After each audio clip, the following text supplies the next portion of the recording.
The Love Life and Lose Weight podcast will teach you the art and science of changing your habits around food. If you know what to do, but can't figure out why you're just not doing it, this is the right podcast for you. I'm your host, Advanced Certified Weight and Life Coach Heather Beardsley. I've helped hundreds of women just like you figure out how to think and eat like a normal eater, lose weight, and love life on the journey to goal weight and beyond.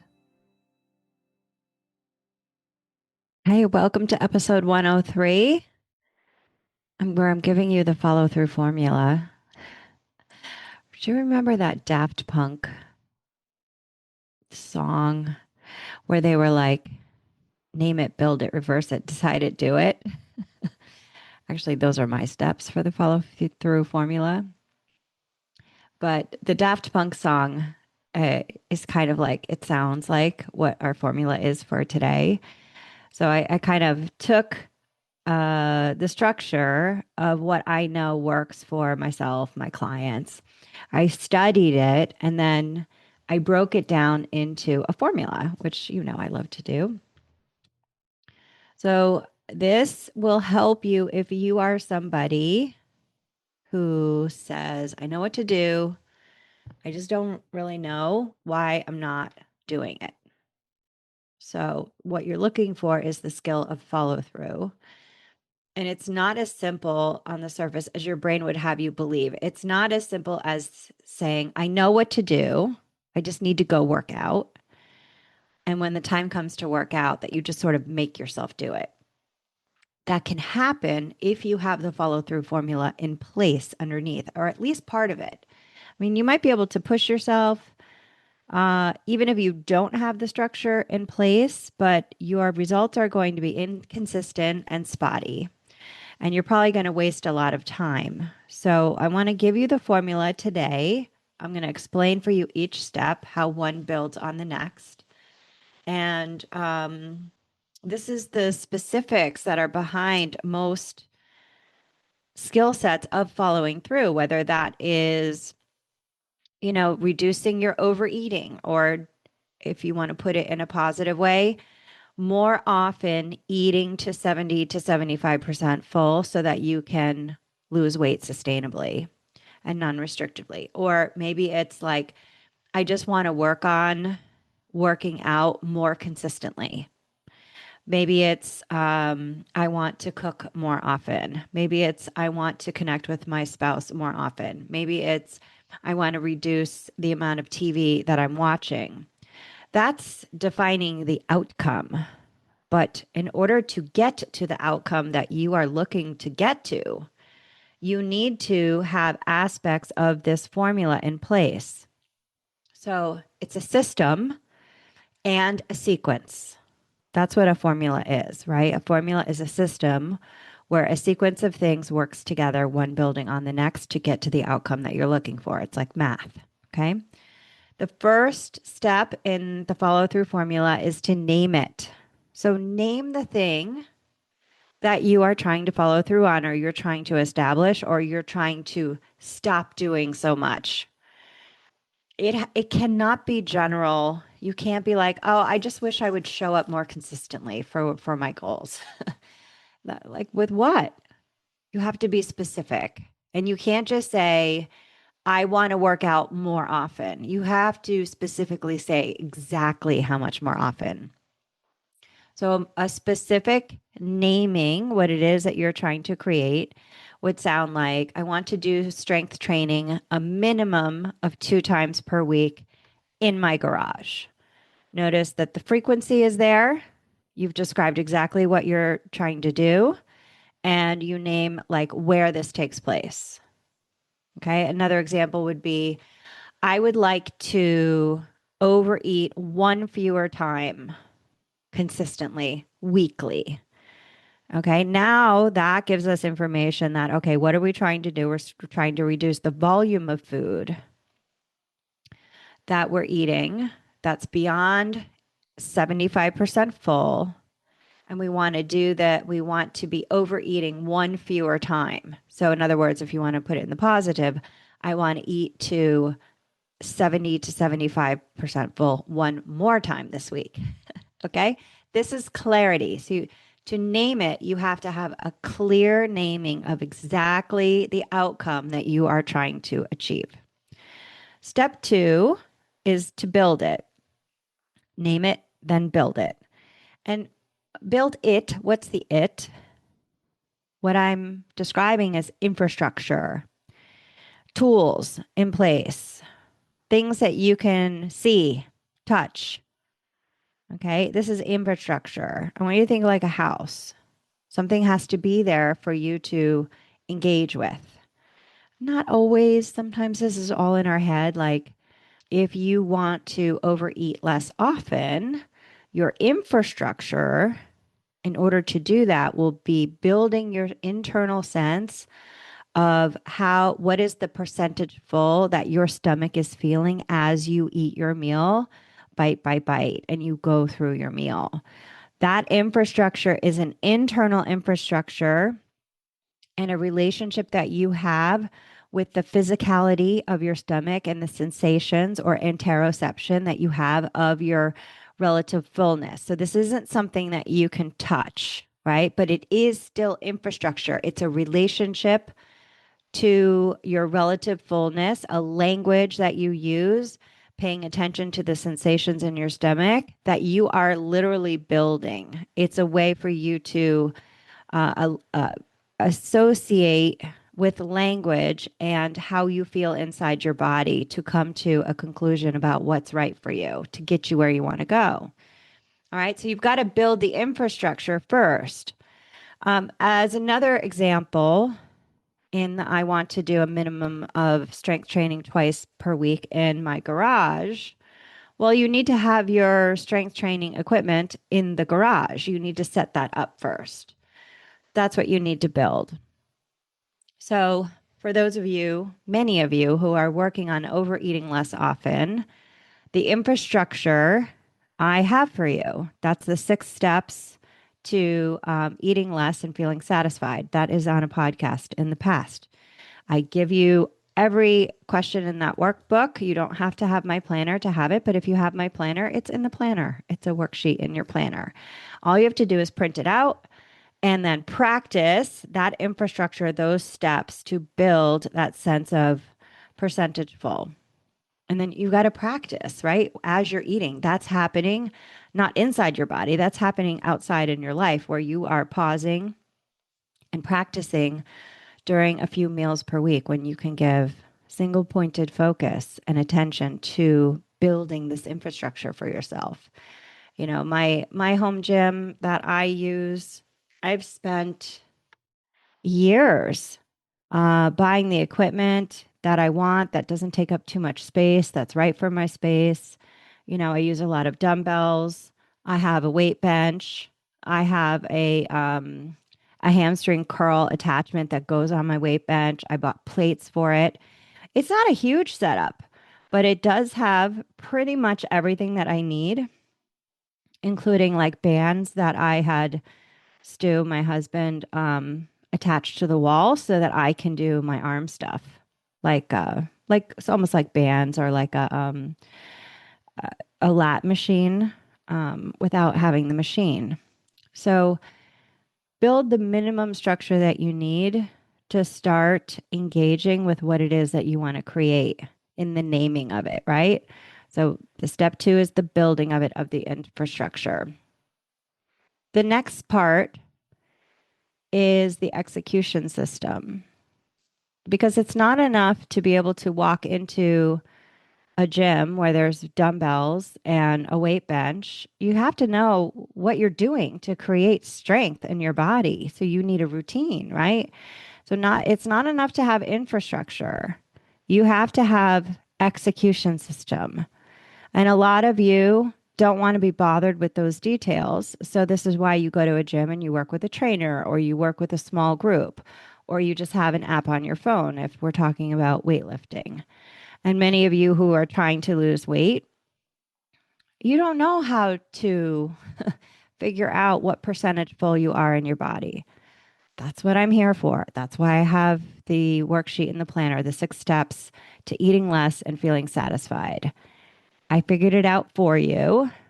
and all you have to do is practice it. That's your execution system, right? So it's not enough to look at the worksheet. You actually have to sit down and practice feeling what percentage full you feel as you eat your food rather than just thinking in your head, I think this is enough food. And then you check out of your experience until you realize your food is gone or until you realize you're so full, you're uncomfortable. This is what has gotten us into a position where we have extra weight on us that we want to lose because we don't have a system to self monitor how much is enough for us without, you know, relying on restriction or this idea of like, I have to always be hungry or this idea of good food versus bad food. The way I do it is like, well, let's just use the hardware that our body gave us, which is how food feels in the stomach as we eat more.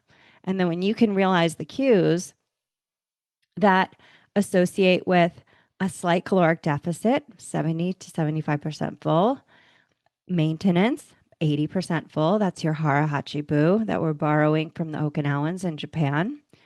Or more than 80% full will be associated with weight gain. Okay. That's your execution system. In the gym, if we're talking about working out, to go back to our just two examples, my execution system used to be the Pump app, which is Arnold Schwarzenegger's app. I did that for a year. And then I didn't want to pay for it anymore. So I took probably several hours to create my own workout program with three different strength training routines that I can use. And I go between the three. And it lives in a binder. I have pictures to show me what I need to do. You know, I'm sort of I'm not advanced, but I have been lifting weights most of my life since I was in my 20s. I know my way around the gym. I don't lift crazy heavy weights, but I kind of know what I'm doing. So that's appropriate for me. And if you want to save money, you could probably patch together your own workout program too. And I would just say, run it by somebody who has some experience with this and make sure that your form is good, and that you're being safe. But you can absolutely do it yourself too. But you have to create the system so that when you walk into the gym, it's easy for you to figure out what is step one, step two, step three, step four, right? How do I know when I'm done? How many exercises am I doing today? That's your execution system. So to recap, step two is to build it, the infrastructure. So you have to build the tools that you're going to be using to create what you want to create. But then you also need to know the execution of what's step one, step two, step three, step four. If you can do all of this ahead of time, it takes the friction almost completely out of the idea of establishing the habit of doing what you need to do to get where you want to go. Okay. And follow through. Step three in the follow through formula is to reverse it. So now that you've named what you want, let's say you want to, get stronger. And to make it specific, maybe you said, I want to gain 3 pounds of skeletal muscle mass by the end of the spring season this year in 2026. Okay. Well, you're going to have to build your infrastructure, which means you need to get a body composition scale or find a professional InBody scale that you can get on so that you can measure your current level of skeletal muscle mass. And then at least by the end of the season, you can get back on it and see if you were successful building the 3 pounds. You can also buy a home scale that gives you body composition. I'll put the link for your home InBody. That's my affiliate link. It gets you $50 off and free shipping. It's a great deal if you want a home scale so that you can actually see body composition changing underneath the net weight number. Highly recommend it. A lot of my clients use it and they love it. So we're going to build it, the infrastructure. We're going to be clear on the execution system. And then for step three, we have to reverse it. So You're going to reverse engineer just like you do when you go to the airport to travel on an airplane. Say you're going on vacation, right? When it's time to get ready to execute the vacation, we all do this. We know how to reverse engineer. We look at our ticket, and the first thing we look at is what time does the plane leave? That is equated to your outcome for whatever you're trying to follow through on with this formula. So let's say I want to lose 5 pounds of fat this spring. Now you're going to reverse engineer from there, like you do with the airport. Okay, if the plane leaves at 5 p.m., what time do I want to get to the airport? Okay, lately it's been like 2 or even 3 hours ahead of time. So you go back on the clock, right? Okay, how long does it take me to get to the airport? You subtract that, and then you say, okay, well, what if there's traffic? And you leave a little buffer there, right? And you work backward: boarding time, arrival time, TSA, parking, and then packing too. When do you need to start packing? And it's the same thing with the follow through formula.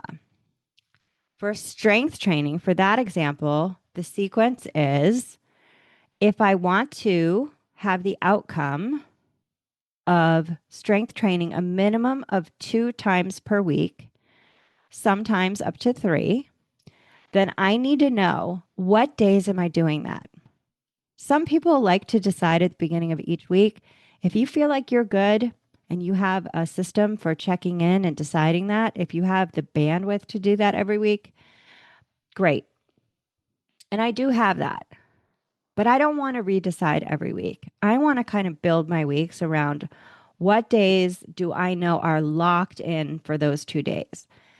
And for me, I do it on Tuesdays and Thursdays in between my clients in the afternoon. And when I keep it that way, I've experimented with this and I know I tend to just follow through. The optional day for the third day will take place on the weekend, and that is up to my choice. I can have a power yoga class replace that strength training because I'm doing so much body weight lifting, and that's acceptable to me. So you see, I kind of reverse engineered what strength training 2 to 3 days exactly looks like in my week. It means between 11:30 in the morning and 3 p.m. I will be strength training on Tuesdays and Thursdays. And if I choose to do a third day, depending on how I feel, I may do it on Saturday or Sunday. Usually not Sunday though. I don't really like to strength train on Sunday. If I choose to do it, it'll usually be Saturday morning. Okay? So you got to reverse engineer. I have a client who we talked about this the other day, and she's an artist. She's already working on a lot of optimizing her habits, and she's having some nice momentum. She's seeing some results in many areas. And the next thing that she wants to improve her follow through with is doing her art. So we talked about it. We applied this formula. So the outcome, right? The naming it is to practice art more often than what she's doing now. And we decided, like, okay, how much more often? Remember, we have to make it detailed and specific. So she said, I believe she said it was 3 times per week. She wanted to do it for a minimum of 20 minutes. So she wants to practice her art 3 times a week for 20 minutes. And she just said that she was going to decide which days each week, because her week is very different from week to week, which days she's going to do that. Okay, fine. Now she needs to create that execution system, right? The equivalent to, okay, what exercises are you doing in the gym if you're strength training on a Tuesday, right? And so we talked a little bit about it. And her execution system, because she's just starting to get back into her artwork, is to just work on basic lines, working on her lines, like circles, maybe. I'm not really sure what she called it, but these are basic shapes that sort of warm you up as an artist. So that she would just start with that for the first week or two, and then she would go back to her execution system and see what she was ready for next time. So she's kind of just like warming up the machine in her execution system this week and next week with her desire to follow through more often on doing her art. You see that? Okay. Now, to reverse it for her doing the art, each day she's got to figure out when she wants to have her art practice completed by. And then when she makes her daily plan, she's got to figure out, okay, if I want to be done with my art by 3 p.m., where does that fit in my schedule today? And it will very much help her to kind of not decide in the moment, because that's when it keeps getting, put off maybe for other things that seem more important. When you decide, when you reverse it, the sequence ahead of time, that will make it much more easy. So just like in the example with getting to the airport, you kind of reverse the sequence and you land on that idea of like when you have to start packing, when you have to shower, when you have to leave the house. And then everything else just will kind of like, you don't have to worry about it, right? Because once you're at the airport, like you've got to check your bag and you've got to go through TSA and then you find your gate. It all sort of rolls out after that. But the key is to know when to start packing and when you've got to leave that house, right? And then everything else rolls out from there. So that's why we reverse the sequence for the execution. Okay. Well, another example for strength training, my sequence is Tuesday, Thursday are my base days, optional third day on the weekend. I know that when I'm done with my morning clients, I write my client notes. I will eat my lunch. I'll take about 15-20 minutes to digest. And then I turn on the music in my garage gym. That is the thing that makes it inevitable that I go in the gym and I complete my workout. It's like the music calls to me, it beckons. Come on, Heather, it's time to go. And I know if I just hit that music and I can hear the music, I will go in there, even if I'm feeling resistance to doing it, or I feel I'm tired, or like, ooh, it's going to be a tough workout. Who knows what your brain will throw up in terms of resistance to doing the thing, and following through. So, step 4 in our follow through formula. Remember, we're naming it, step 1, building it, step 2, reversing it, step 3. Step 4 is deciding it. This is what a lot of people skip over. It's huge. The decision must be made before the moment arrives. So on the day or even on the week, you can decide definitively and commit to which days you're doing the thing that you're working on. Okay. If you're working on decreasing overeating and you want to work on that 6-step process to eat a little bit less and feel satisfied, decide which meals you're going to sit down with your worksheet and practice that. Maybe it's Tuesday, Thursday, and Saturday lunches 3 times this week. Okay. And this commitment is the promise to yourself. This is this thing that is self accountability. A lot of you can have problems because you're okay to let yourself down, but you're more accountable when other people know. So if that's the case, I want you telling somebody, hey, maybe someone you live with, maybe an accountability partner, a trusted friend, maybe your mother. You tell her, look, I'm committing to myself to strength train Tuesday, Thursday, and Saturday. Please ask me how that went. I'd love a little accountability if you don't mind doing that for me. Okay. And do whatever you have to do. All right. So deciding beforehand and using accountability, whether that's self accountability and or pairing it with external accountability, can be a very powerful multiplier to help you follow through when it's go time. And finally, step 5 is the do it part.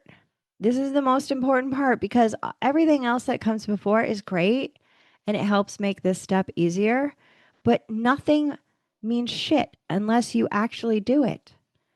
So that goes back to that visible first step, right? That visible first step for me for strength training is turning on the music, but that doesn't mean I'm in the gym yet lifting those weights. The visible first step I have very clearly written out on my execution plan for that day. I write down 100 jump rope and 14 push-ups. No matter what which strength training program I'm doing, my A, my B, my C, I know I always start with jump rope. If you know the very first step, make sure that you're very clear on what it takes to start executing. What is the very first step to execute? I have this also with I'm lucky enough to have an infrared sauna in my gym as well. And my goal was always to use the sauna a minimum of 3 times weekly because, the studies show tons of benefits using infrared sauna a minimum of 3 times a week for 20 minutes each. And I found that I wasn't following through. And what I was missing was this key first step. And it turns out I could automate it. So what I did was I have an app on my phone and I can schedule the sauna to come on and warm up for a certain amount of time before I know I want to be in there. So I used the follow through formula. My outcome was 3 or more times per week that I get in my infrared sauna. Then so that's the name it. Then to build it, obviously I had to get the sauna, right? That's my infrastructure. Then the second part of building it is the execution. What time am I going in my sauna and which days? That's my execution system. So I thought about this a lot. I don't do well in the sauna because it makes me sleepy earlier in the day. So I had to kind of reverse it, right? It was just step 3, thinking about each of my days, of all my days typically at my house, which ones are set up to be easiest for me to get in that sauna. And I thought a lot about it. I experimented a lot. And what I've landed on is after dinner, but not too late because I don't want to miss my shows. And that time I have hanging out in front of the TV when my husband and I watch a program before bed. So it turns out that sweet spot is for the sauna to turn on Sunday through Thursday evening at 6:30. It takes a half an hour for that to warm up. And then I know by 7 o'clock my alarm goes off. Or actually it goes off at like 6:50 to give me 10 minutes to wrap up whatever I'm doing and get my ass in that sauna by 7. And it's intrinsically motivating to me because I know I've already used energy to heat that puppy up and I don't want to waste it. The idea of heating up a sauna and not getting in there is just like, it's unacceptable to me, just with my values. So, more often than not, 99% of the time, I get in the sauna at 7 p.m. And, that also makes my after work dinner, walk the dog thing, like I pretty much stay on track with that because I don't want to be too late in the sauna, which will push me, past 8 p.m. by the time I can get on the couch and enjoy a TV program because, I want to shower and do other things after the sauna. So you see, it just kind of works with my life. And does it create a lot of consistency and dependability about what things look like in my house? Yes. Do I love that? Yeah, I do really well with it. And I don't stick with it like religiously. When things come up, I'm flexible and I change it. And that's fine. But as long as I have systems and to execute and follow through, it makes me feel like I'm doing the things I need to do. And this is why we do all of this, because when you're not doing the things that you said you would, that is ruining your reputation with yourself. And in weight management, when we're not showing up to do the things that we know we need to do, we know this skill is essential to get new places that we've never been before. And this is just part of the work. I have this nice formula for you and it will make it easier, but it doesn't get you out of the work of overcoming resistance and actually doing the thing. It doesn't mean it's not hard. No one gets a pass out of hard things. Creating hard things, overcoming resistance, delaying other things, using your focus to say, no, I'm not doing that right now. No, I'm not doing those same things that I know take me away from my goal. Be relentless. Use your formula, but also use it to feel like a badass. And just know, like, I don't dicker around with this stuff. I have a formula to help me, but I'm not like enslaved by this formula. This is because I'm choosing to do it. This is because I want to get places where I haven't been before. And when you do shit that's hard that you haven't done before, there is nothing like that feeling. This is you living a self-actualized life, right? You have the freedom to create what you would like to create in life, step by step, slowly, year by year. My home gym didn't look anything like it looks now 5 years ago. It was kind of a hot mess 5 years ago, but I just stuck with it. And I'm really proud of, um, this lifestyle that I have that is centered around feeling good in my body, trusting my body, but more than all of that, like to work and to respond to either fat loss or muscle gain, whatever I'm focusing on now. But even more than that, the process of doing those things has shown to me that I can follow through even when it's hard. That because I said I would means a lot to me. And if this is you too, then this is the work for you. The work is the gift. The struggle is the gift. Even when you let yourself down, that is a gift to you because it's letting you know, I want something else. If you have no friction around your life, well, then this podcast is not for you. I'm talking to the people right now who are listening, who are like, I want more. I'm not okay with not getting results, right? I'm kind of not okay with the status quo. I've got to create something new. And this formula is here for you. So, step 5, the last step is to do it. And knowing that first visible step, like when I grab that jump rope and I just start jumping, I know I'm not going to leave the workout. The workout is as good as done. And that's what I say. And you know what I do also? So I usually do 3 sets of different reps of that day's exercises for strength training.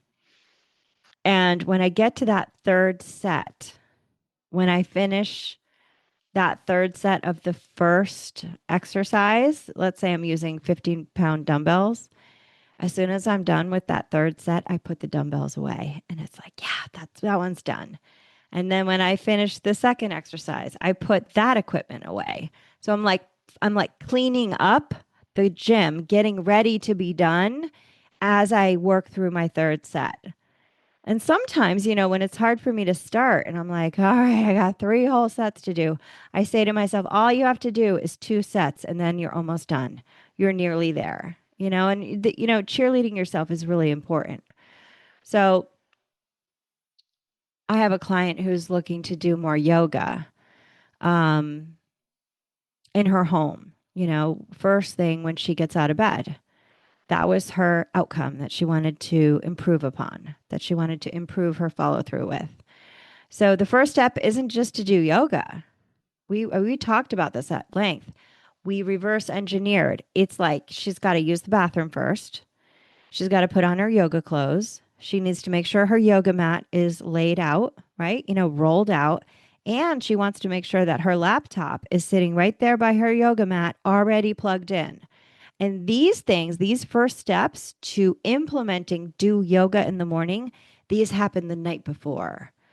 And sure as shit, as long as she does that stuff, like it's like a red carpet is rolled out for her and she's doing the yoga and she's following through and she's increasing her reputation with herself. And that kind of positive momentum in her life is just increasing her feel good effect with everything else that she's doing in the day. So figure out what your first steps are for the last step in the follow through formula, which is to do the thing. So let's take an example for something simpler now that you know the follow through formula. I'm going to go over that example of overeating one fewer time per week. Let's say, you're not really losing, or you're losing inconsistently, or maybe you're just maintaining. So the one thing that you can do to get you closer to consistently losing every week is to experiment with overeating one fewer time per week. So let's use the follow through formula to apply this. Step one is to name it. I want to reduce my overeats by one every week and see what happens on the scale. Step two, you have to build your infrastructure, which means you've got to figure out how often you're overeating right now before you know what your number is to come to one less. So maybe the first week, you just spend your time building the infrastructure of how often am I overeating right now? You have to figure out what that number is. That is creating maintenance. Let's say it's, 4 overeats per week. Okay. Now, when you're in week 2, your infrastructure is going to be to design your week to help make it easy or as easy as you can to have only 3 overeats and see what happens.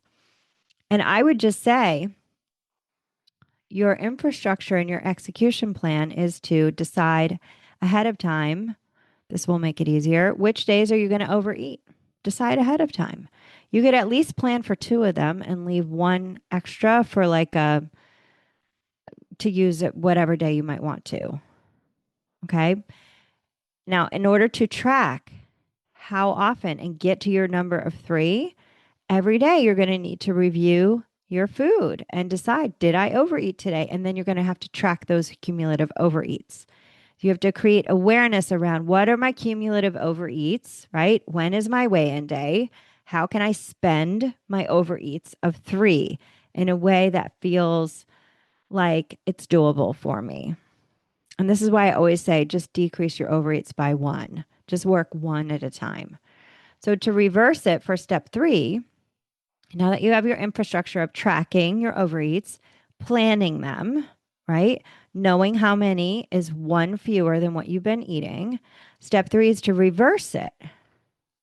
So in the day that you are going to maybe not overeat, reverse that and notice, when am I likely to want to overeat today? And then I want you to create a plan to help you. You could distract yourself. You could get out of the house. You could ask to meet a friend for an evening walk, if you will. Maybe you're going to plan to do a puzzle with your husband and you're going to make tea, something like that, right?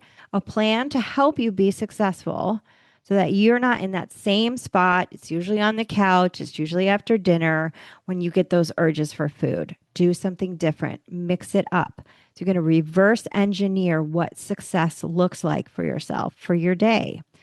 Step 4 is to decide ahead of time. Yep, today is Wednesday and I'm not overeating today, right? And because I'm not going to overeat, I'm going to make damn sure that I'm eating food that I really want to eat, right? No so-called virtuous foods, you know, eat the food that truly resonates for you as delicious and enjoy every moment of the bites of food that you're having when you're hungry and stopping at the 70 to 75% full. And then you could even celebrate by journaling. Just be like, I'm so proud of myself. You could visualize yourself doing it. Okay. So that's committing, is step 4, deciding. And then finally, for step 5, when it's go time, it's execution time. Don't go into that dinner meal where you tend to overeat on the day you've decided you're not going to do that, like mindlessly. Reset an alarm. Like, make sure you are regulated. If you're jacked up from work or you're stressed out, take some time, take a walk, maybe call a friend, do some journaling, do some meditation, whatever you need. Don't just like sit at the table when you usually overeat to feel better and set yourself up for not having success. So execute in a way that feels supportive, compassionate, and cheerlead the hell out of yourself as you execute and do it for step 5. So don't choose the day to not overeat on like the hardest day of your work week when you know you come home absolutely exhausted. Be strategic with this. So, some key insights. Remember that your ability to follow through is not about forcing yourself to do something. It's about building the system, mapping the steps, reducing friction, and making decisions ahead of time. And, of course, using accountability. Follow through gets easier when you stop trying to push yourself and you start designing the systems that allow you to follow through, where you're rolling out the red carpet for yourself to be successful in doing or not doing the thing that you're working on.